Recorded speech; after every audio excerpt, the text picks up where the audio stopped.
Hi hello दोस्तों। मैं आपका दोस्त हिमांशु त्रिपाठी एक बार फिर से आप सभी का स्वागत करता हूं आपके अपने चैनल आद्या एकेडमी में। और मैं हाजिर हूं एक नए वीडियो के साथ। तो दोस्तों, जैसे हम बिहार स्पेशल हम अपना कंप्लीट कर रहे थे और बिहार स्पेशल के जो भी चैप्टर आपके इम्पॉर्टेंट चैप्टर हैं वो आपके हो चुके हैं। इसमें आपका इतिहास, मध्यकालीन इतिहास हो गया और आधुनिक भारत का इतिहास, जिससे सबसे ज़्यादा क्वेश्चन आपके बनते हैं, उसको हमने आपके कम से कम 200 प्लस क्वेश्चन करवा के हमने उनको उस चैप्टर को हमने कंप्लीट करवा दिया गया है। और वो सारे क्वेश्चन, जो भी क्वेश्चन उसमें दिए गए हैं या जो हम ये सीरीज आपको करवा रहे हैं बिहार स्पेशल की, इसमें आपके सारे क्वेश्चन जो भी बिहार एग्ज़ाम में, या तो आपका बीपीएससी का हो या बिहार एसएससी का हो या बिहार पुलिस का हो, जो भी आपके एग्ज़ाम बिहार में हुए हैं, तो सारे आए हुए क्वेश्चन आपके प्रीवियस ईयर वाले आपके क्वेश्चन इसमें दिए गए हैं। और वही सीरीज हम आपकी कंटिन्यू करते हुए आज हम 3 चैप्टर आपके एक साथ कंप्लीट करवाएंगे, क्योंकि ये आपके चैप्टर इससे क्वेश्चन कम बनते हैं और ज़्यादा क्वेश्चन नहीं बनते हैं, तो इसके कुछ ही क्वेश्चन आपके दिए गए, तो एक साथ हम 3 चैप्टर आपके कंप्लीट करेंगे। क्योंकि आपकी बिहार की आपकी डेट भी आ चुकी है, तो आपको 10 या 15 दिन में हम इसको आपको पूरा बिहार स्पेशल हम कंप्लीट करवा देंगे। जो भी दोस्त हमारे पिछले वीडियो ना देखे हों तो वो तुरंत फटाफट जाके हमारे प्लेलिस्ट में जाएं और पुराने वीडियो को ज़रूर देखें। चलिए हम आते हैं अपने टॉपिक पर। हमारा पहला क्वेश्चन क्या है? पहला क्वेश्चन है, कोपेन के जलवायु वर्गीकरण के अनुसार उत्तर बिहार का जलवायु किससे प्रदर्शित की जाती है? तो किससे प्रदर्शित की जाती है? आपका आंसर है CWG से। किससे प्रदर्शित की जाती है? CWG से आपका प्रदर्शित की जाती है। अगला क्वेश्चन क्या है? अगला क्वेश्चन है आपका, बिहार एक निर्धन राज्य है। तो बिहार क्या है? आपका एक निर्धन राज्य है। तो बिहार में सबसे ज़्यादा क्या है? प्राकृतिक विपदाओं के कारण। किसके कारण है? प्राकृतिक विपदाओं के कारण बिहार एक निर्धन राज्य है, जिसमें आपका सबसे ज़्यादा बाढ़ की वजह से, क्योंकि आपकी कोसी नदी है, इसको आप बिहार का शोक कहते हैं, क्योंकि वो मार्ग बदलने वाली नदी हो जाती है, तो उस वजह से जो है बिहार सबसे ज़्यादा बाढ़ आता है तो फसलों को नष्ट कर देती है। तो इसीलिए बिहार को एक निर्धन राज्य प्राकृतिक विपदाओं के कारण इसको कहा गया है। अगला क्वेश्चन क्या है? आम्र वर्षा क्या है? तो आम्र वर्षा हमारा जो है वो उत्तर पूर्व बिहार में मानसून पूर्व वर्षा होती है। कौन सी वर्षा होती है? उत्तर पूर्व बिहार में मानसून पूर्व वर्षा को हम क्या कहते हैं? आम्र वर्षा कहते हैं। अगला क्वेश्चन है, बिहार में सबसे अधिक वर्षा कहाँ होती है? तो बिहार में सबसे ज़्यादा वर्षा आपका होती है किशनगंज में। कहाँ पे होती है? आपका किशनगंज में बिहार में सबसे अधिक वर्षा होती है। ऑप्शन आपका कौन सा सही है? आपका ऑप्शन सी सही है। अगला क्वेश्चन क्या है आपका? अगला है, बिहार राज्य की औसत वार्षिक वर्षा कितनी है? तो बिहार राज्य की जो है औसत वार्षिक वर्षा जो है आपकी 200 सेंटीमीटर से अधिक है। कितनी है? 200 सेंटीमीटर से अधिक वार्षिक वर्षा है। अगला क्वेश्चन क्या है? अगला क्वेश्चन है, कोपेन के वर्गीकरण योजना के अनुसार उत्तर प्रदेश और बिहार किस प्रकार के जलवायु प्रदेश में आते हैं? तो किस प्रकार के जलवायु प्रदेश में आते हैं? तो आपका CWG। ये आपका देखिए, ये दूसरी बार आया हुआ ये आपका क्वेश्चन है, और ये आपका किसमें? BPSC 68वीं संयुक्त प्रारंभिक परीक्षा 2003 में। आप देख सकते हैं कि जितने भी क्वेश्चन आपके हैं सब आपके किसी न किसी एग्ज़ाम में आए हुए क्वेश्चन हैं, और जो आपके क्वेश्चन बनेंगे भी वो आपके सिर्फ PYQ के ही क्वेश्चन बनेंगे। तो आपके 7-8 क्वेश्चन आएंगे, तो उसमें से आपको पूरी पढ़ने की ज़रूरत नहीं है। आपको हमारी ये बिहार स्पेशल की सीरीज आपको देख लेना है। आपके सारे क्वेश्चन इसी से आपके 90% क्वेश्चन आपके इसी में से फंस जाने हैं। ठीक है। तो अगला क्वेश्चन क्या है दोस्तों? अगला क्वेश्चन है कि बिहार के किस कृषि जलवायु क्षेत्र में सबसे अधिक जिले हैं? तो किसमें आपके हैं? उत्तर पश्चिम में आपके सबसे अधिक जिले हैं। किसमें हैं? किस जलवायु में है? तो उत्तर पश्चिम जलवायु में सबसे ज़्यादा आपके जिले हैं। अब देखिए, अगला चैप्टर आपका आ गया है। तो अगला चैप्टर में आपका पहला क्वेश्चन क्या है? बिहार में मिट्टी है। ठीक है, आपका चैप्टर हो जाएगा बिहार में मिट्टी।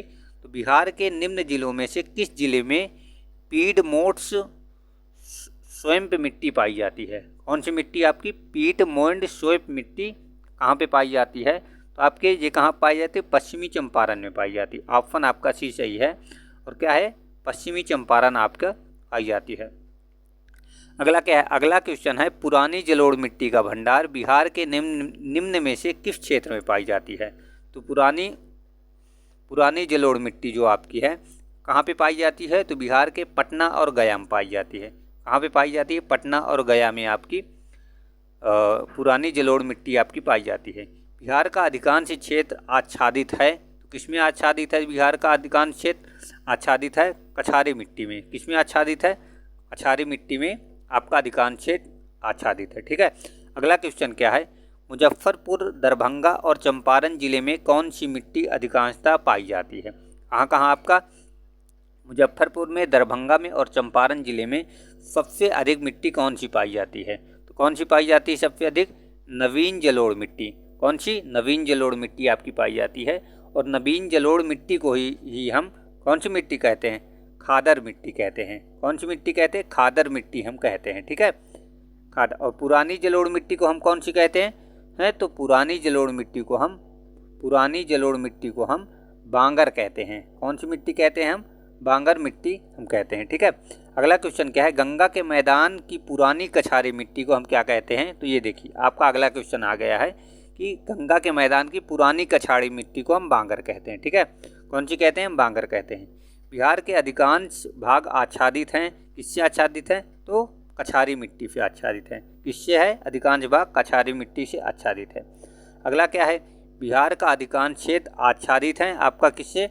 कछारी मिट्टी से। ये देखिए ये दोबारा क्वेश्चन आपका आया हुआ है।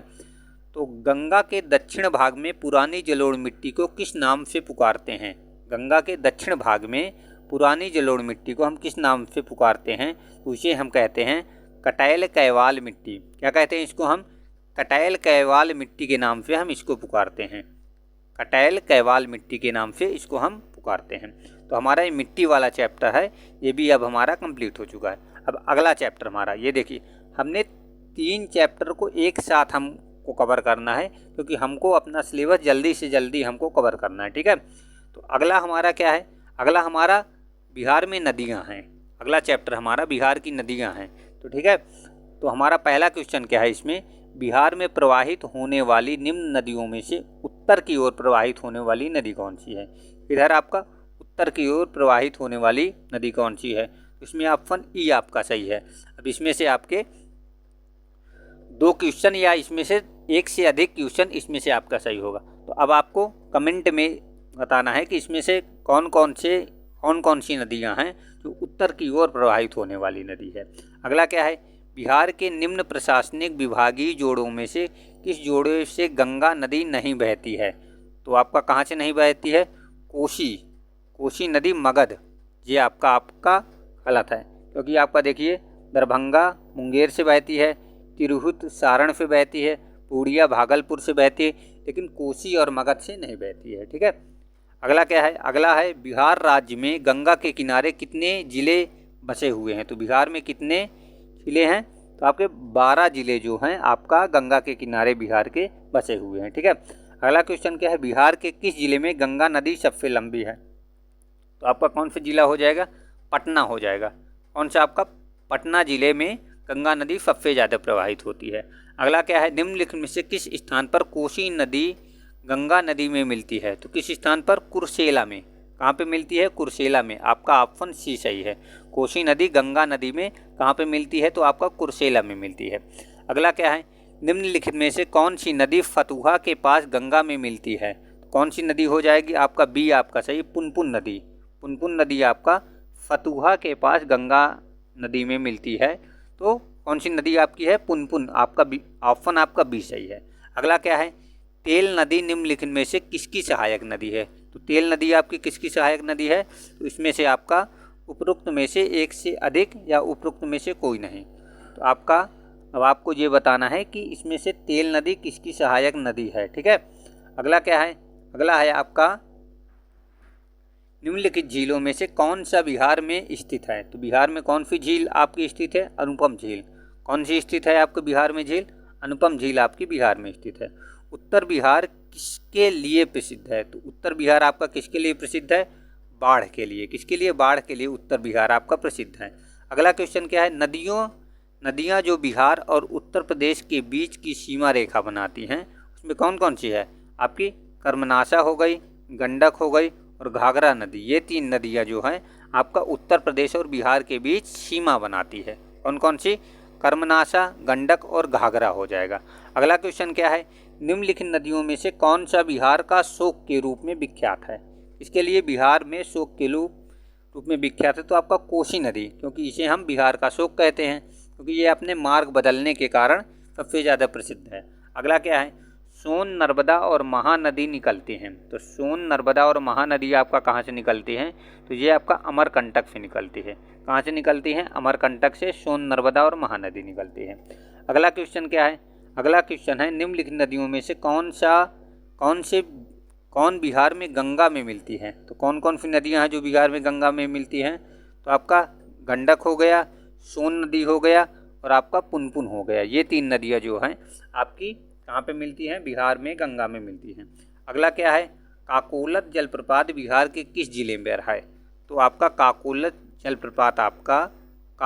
जलप्रपात बिहार के नवादा जिले में है। कौन सी जिले पे? आपका नवादा जिले पे है। बिहार का शोक किस नदी को कहा जाता है?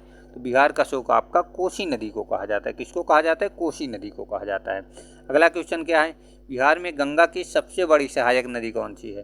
तो बिहार में गंगा की सबसे बड़ी सहायक नदी आपका सोन नदी हो जाएगी। कौन सी नदी हो जाएगी? सोन नदी हो जाएगी। बिहार में प्रति व्यक्ति खेती योग्य भूमि कितनी है? तो बिहार में प्रति व्यक्ति खेती योग्य भूमि है 0.12 हेक्टेयर है। कितना है? 0.12 हेक्टेयर आपका बिहार में खेती योग्य है। बिहार में पूर्व से पश्चिम की ओर नदियों का सही क्रम क्या है? तो बिहार में जो है आपका पूर्व से पश्चिम की ओर सही क्रम है तो कौन सी? कोसी नदी, फिर आपका कमला हो जाएगा, फिर बागमती, फिर बूढ़ी गंडक। कौन सी हो जाएगी? कोसी, कमला, बागमती और बूढ़ी गंडक आपका हो जाएगा। अगला क्वेश्चन क्या है? अगला क्वेश्चन आपका 19वां है। किस नदी को बिहार का शोक कहा जाता है? आपका कोसी नदी को कहा जाता है। बिहार की प्रमुख नदी कौन सी है? बिहार की प्रमुख नदी आपका गंगा नदी है। गंडक सहायक नदी है तो गंडक किसकी सहायक नदी है? आपका गंगा की सहायक नदी आपकी गंडक है। कौन सी नदी बिहार में बहती है? तो आपका गंगा नदी आपका बिहार में बहती है। कौन सी नदी बिहार में नहीं बहती है? कौन सी आपकी नहीं बहती है? शिप्रा जो है आपका बिहार में नहीं बहती है।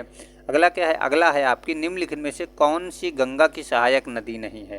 तो स्वर्ण रेखा जो है आपकी गंगा की सहायक नदी नहीं है। बिहार का शोक किसे कहा जाता है? कोसी नदी को बिहार का शोक कहा जाता है। अगला क्या है? अगला है बिहार में कोसी परियोजना के निर्माण का श्री गणेश कब हुआ था? मतलब कोसी जो आपकी कोसी परियोजना जो आपकी चली थी वो शुरुआत कब हुई थी? तो 1954 में। कब शुरुआत हुआ था? 1954 में इसकी शुरुआत हुई थी। किस नदी को बिहार का शोक कहा जाता है? तो कोसी नदी को बिहार का शोक कहा जाता है। अगला क्या है?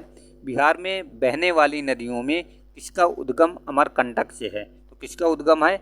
सोन नदी का बिहार में उद्गम अमरकंटक से है। अगला क्वेश्चन है। अगला क्वेश्चन क्या है कि बिहार में बहने वाली पवित्र नदी फाल्गु निम्नलिखित में से किन नदियों के संगम में है? तो फाल्गु नदी जो आपकी है मुहाना और लीलाजन नदी के संगम में है। किसके? मुहाना और लीलाजन नदी के संगम में आपकी फाल्गु नदी है। अगला क्वेश्चन क्या है? सोन और गंगा नदी का संगम बिहार के किस जिले में है? तो सोन और गंगा नदी का संगम जो है बिहार के पटना ज़िले पे है। कहाँ पे है? आपके पटना ज़िले पे है। तो दोस्तों आपके 3 चैप्टर आपके बिहार स्पेशल के हमने 3 चैप्टर आपके कंप्लीट करवा दिए हैं। तो दोस्तों अब आप लोगों को अगर वीडियो पसंद आई हो तो इस चैनल को सब्सक्राइब करना ना भूलें और इस परिवार का हिस्सा बने। चैनल सब्सक्राइब करने में कोई पैसा नहीं लगता है, बल्कि ये आपका प्यार है और आपके माता पिता का आशीर्वाद होगा हमारे लिए, क्योंकि अब हम एक परिवार का हिस्सा हो गए हैं और परिवार को आगे बढ़ाने की जिम्मेदारी भी आप लोगों की है।